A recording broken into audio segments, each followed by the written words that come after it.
ओम नमो भगवते वासुदेवाय। श्रीमद् भागवत महापुराण का द्वितीय स्कंद आरंभ होता है।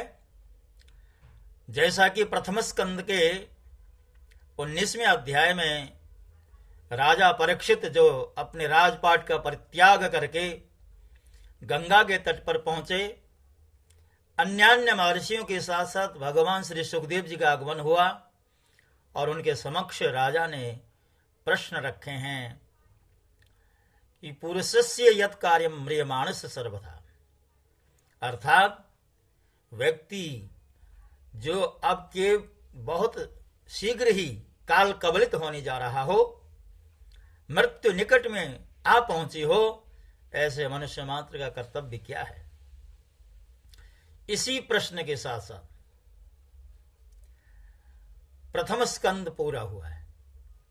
द्वितीय स्कंद में सुखदेव जी ने राजा के प्रश्न का आदर किया है। सुखदेव जी कहते हैं, बरियानेशते प्रश्न कृतो लोकहितं नृप आत्मवित् सम्मतः पुंसाम श्रोतव्यादिषु यः परः। अर्थात परीक्षित, तुम्हारा लोक हित के लिए किया हुआ यह प्रश्न बहुत ही उत्तम है। मनुष्य के लिए जितनी भी बातें सुनने, स्मरण करने या कीर्तन करने की हैं, उन सब में यह श्रेष्ठ है। आत्मज्ञानी महापुरुष ऐसे प्रश्न का बड़ा आदर करते हैं। हे राजेंद्र, जो गृहस्थ घर के काम धंधों में उलझे हुए हैं, अपने स्वरूप को नहीं जानते, उनके लिए हजारों बातें कहने, सुनने एवं सोचने करने की रहती हैं। निद्रया ह्रियते नक्तम व्यवायेन च वा वयः दिवाचार्थी हया राजन कुटुंब भरणेन वा। उनकी सारी उम्र यूं ही बीत जाती है। उनकी रात नींद या स्त्री प्रसंग में कटती है और दिन धन की हाय हाय या कुटुंबियों के भरण पोषण में समाप्त हो जाता है। संसार में जिन्हें अपना अत्यंत घनिष्ठ संबंधी कहा जाता है, वे शरीर, पुत्र, स्त्री आदि कुछ नहीं हैं, असत हैं, परंतु जीव उनके मोह में ऐसा पागल सा हो जाता है कि रात दिन उनको मृत्यु का ग्रास होते देखकर भी चेतना नहीं। इसलिए परीक्षित, जो अभय पद को प्राप्त करना चाहते हैं, उसे तो सर्वात्मा सर्वशक्तिमान भगवान श्री कृष्ण की ही लीलाओं का श्रवण, कीर्तन और स्मरण करना चाहिए। मनुष्य जन्म का यही और इतना ही लाभ है कि चाहे जैसे हो, ज्ञान से, भक्ति से अथवा अपने धर्म की निष्ठा से जीवन को ऐसा बना लिया जाए कि मृत्यु के समय भगवान की स्मृति अवश्य बनी रहे। परीक्षित, जो निर्गुण स्वरूप में स्थित हैं एवं विधि निषेध की मर्यादा को लांघ चुके हैं, वे बड़े बड़े ऋषि मुनि भी प्रायः भगवान के अनंत कल्याणमय गुण गणों के वर्णन में रमे रहते हैं। द्वापर के अंत में इस भगवत रूप अथवा वेद तुल्य श्रीमद् भागवत नाम के महापुराण का अपने पिता श्री कृष्ण द्वैपायन से मैंने अध्ययन किया था। राजर्षि, मेरे निर्गुण स्वरूप परमात्मा में पूर्ण निष्ठा है, फिर भी भगवान श्री कृष्ण की मधुर लीलाओं ने बलात् मेरे हृदय को अपनी ओर आकर्षित कर लिया। यही कारण है कि मैंने इस पुराण का अध्ययन किया। तुम भगवान के परम भक्त हो, इसलिए तुम्हें मैं इसे सुनाऊंगा। जो इसके प्रति श्रद्धा रखते हैं, उनकी शुद्ध चित्त वृत्ति भगवान श्री कृष्ण के चरणों में अनन्य प्रेम के साथ बहुत शीघ्र लग जाती है।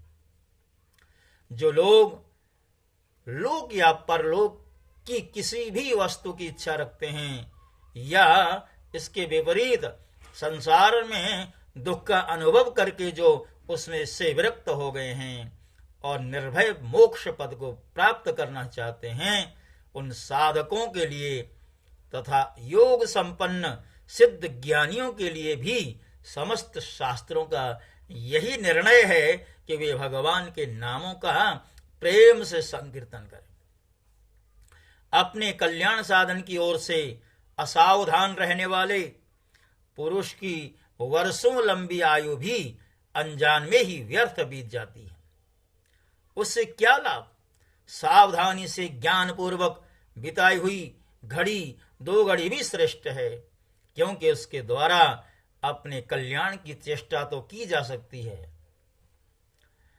खट्वांगो नाम राजर्षिर ज्ञात्वे यत्तामिहायुषः मुहूर्तात् सर्वमुत्सृज्य गतवा नवयम हरिम।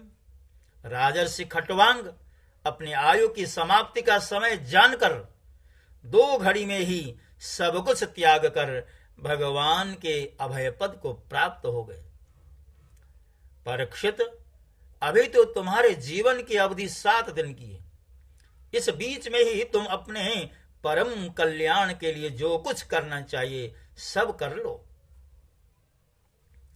मृत्यु का समय आने पर मनुष्य घबराए नहीं। उसे चाहिए कि वह वैराग्य की शस्त्र से शरीर और उनसे संबंध रखने वालों के प्रति ममता को काट डाले। धैर्य के साथ घर से निकलकर पवित्र तीर्थ के जल में स्नान करे और पवित्र तथा एकांत स्थान में विधिपूर्वक आसन लगाकर बैठ जाए। तत्पश्चात परम पवित्र आ उ म इन 3 मात्राओं से युक्त प्रणव का मन ही मन जप करे। प्राणवायु को वश में करके मन का दमन करे और एक क्षण के लिए भी प्रणव को न भूले। बुद्धि की सहायता से मन के द्वारा इंद्रियों को उनके विषयों से हटा ले और कर्म की वासनाओं से चंचल हुए मन को विचार के द्वारा रोक कर भगवान के मंगलमय स्वरूप में लगाए। स्थिर चित्त से भगवान के श्री विग्रहों में से किसी एक अंग का ध्यान करे। इस प्रकार एक एक अंग का ध्यान करते करते विषय वासना से रहित मन को पूर्ण रूप से भगवान में ऐसा तल्लीन कर ले कि फिर और किसी विषय का चिंतन ही ना हो। वही भगवान विष्णु का परम पद है, जिसे प्राप्त करके मन भगवत प्रेम रूप आनंद से भर जाता है। यदि भगवान का ध्यान करते समय मन रजोगुण से विक्षिप्त या तमोगुण से मूढ़ हो जाए तो घबराने की आवश्यकता नहीं। धैर्य के साथ योग धारणा के द्वारा उसे वश में करना चाहिए, क्योंकि धारणा उक्त दोनों गुणों के दोषों को मिटा देती है। धारणा स्थिर हो जाने पर ध्यान में जब योगी अपने परम मंगलमय आश्रय भगवान को देखता है, तब उसे तुरंत ही भक्ति योग की प्राप्ति हो जाती है। परीक्षित ने पूछा, ब्रह्मन, धारणा किस साधन से, किस वस्तु में, किस प्रकार की जाती है और उसका क्या स्वरूप माना गया है, जो शीघ्र ही मनुष्य के मन का मैल मिटा देती है? सुखदेव जी ने कहा, परीक्षित, आसन, श्वास, आसक्ति और इंद्रियों पर विजय प्राप्त करके फिर बुद्धि के द्वारा मन को भगवान के स्थूल रूप में लगाना चाहिए। यह कार्य रूप संपूर्ण विश्व जो कुछ भी कभी था या होगा, सब का सब जिसमें दीख पड़ता है, वही भगवान का स्थूल से स्थूल और विराट स्वरूप है। जल, अग्नि, वायु, आकाश, अहंकार, महत्त्व और प्रकृति, इन 7 आवरणों से घिरे हुए इस ब्रह्मांड शरीर में जो विराट पुरुष भगवान हैं, वे ही धारणा के आश्रय हैं। उन्हीं की धारणा की जाती है। तत्वज्ञ पुरुष उनका सब प्रकार वर्णन करते हैं। पाताल विराट पुरुष के तलवे हैं। उनकी एड़ियां और पंजे रसातल हैं। दोनों गुल्फ एड़ी के ऊपर की गांठें महातल हैं। उनके पैर के पिंडे तलातल हैं। विश्वमूर्ति भगवान के दोनों घुटने सुतल हैं। जांघें वितल और अतल हैं।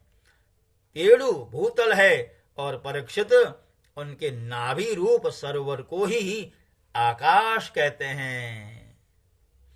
आदि पुरुष परमात्मा की छाती को स्वर्गलोक, गले को महरलोक, मुख को जनलोक और ललाट को तपोलोक कहते हैं। उन सहस्र सिर वाले भगवान का मस्तक समूह ही सत्यलोक है। इंद्रादि देवता उनकी भुजाएं हैं, दिशाएं कान और शब्द श्रवणेन्द्रिय हैं। दोनों अश्विनी कुमार उनकी नासिका के छिद्र हैं, गंध घ्राणेन्द्रिय हैं और धधकती हुई आग उनका मुख है। भगवान विष्णु के नेत्र अंतरिक्ष हैं, उनमें देखने की शक्ति सूर्य है। दोनों पलकें रात और दिन हैं, उनका भ्रू विलास ब्रह्मलोक है। तालु जल है और जिह्वा रस है। वेदों को भगवान का ब्रह्मरंध्र कहते हैं और यम को दाढ़ें इस प्रकार के स्नेह दांत हैं और उनकी जगन मोहिनी माया को ही उनकी मुस्कान कहते हैं। यह अनंत सृष्टि उसी माया का कटाक्ष विक्षेप है। लज्जा ऊपर का होठ और लोभ नीचे का होठ है। धर्म स्तन और अधर्म पीठ है। प्रजापति उनके मूत्रेंद्रिय हैं। मित्रावरुण अंडकोश हैं। समुद्र कोख हैं और बड़े बड़े पर्वत उनकी हड्डियां हैं। राजन, विश्वमूर्ति विराट पुरुष की नाड़ियां नदियां हैं। वृक्ष रोम हैं। प्रबल परम प्रबल वायु श्वास है। काल उनकी चाल है और गुणों का चक्कर चलाते रहना ही उनका कर्म है। परीक्षित, बादलों को उनके केस मानते हैं। संध्या उन अनंत का वस्त्र है। महात्माओं ने अव्यक्त मूल प्रकृति को ही उनका हृदय बतलाया है और सब प्रकार सब विकारों का खजाना उनका मन चंद्रमा कहा गया है। महत्त्व को सर्वात्मा भगवान का चित्त कहते हैं और रुद्र उनके अहंकार कहे गए हैं। घोड़े, खच्चर, ऊंट और हाथी उनके नख हैं। वन में रहने वाले सारे मृग और पशु उनके कटिक प्रदेश में स्थित हैं। तरह तरह के पक्षी उनके अद्भुत रचना कौशल हैं। स्वयंभू मन उनकी बुद्धि है और मनु की संतान मनुष्य उनके निवास स्थान है। गंधर्व, विद्याधर, चारण और अप्सराएं उनके षड्ज आदि स्वरों की स्मृति हैं। दैत्य उनके वीर्य हैं। ब्राह्मण मुख, क्षत्रिय भुजाएं, वैश्य जंघाएं और शूद्र उन विराट पुरुष के चरण हैं। विविध देवताओं के नाम से जो बड़े बड़े द्रव्यमय यज्ञ किए जाते हैं वे उनके कर्म हैं। परीक्षित, विराट भगवान के स्थूल शरीर का यही स्वरूप है, सो मैंने तुम्हें सुना दिया। इसी में मुमुक्षु पुरुष बुद्धि के द्वारा मन को स्थिर करते हैं, क्योंकि इससे भिन्न और कोई वस्तु नहीं है।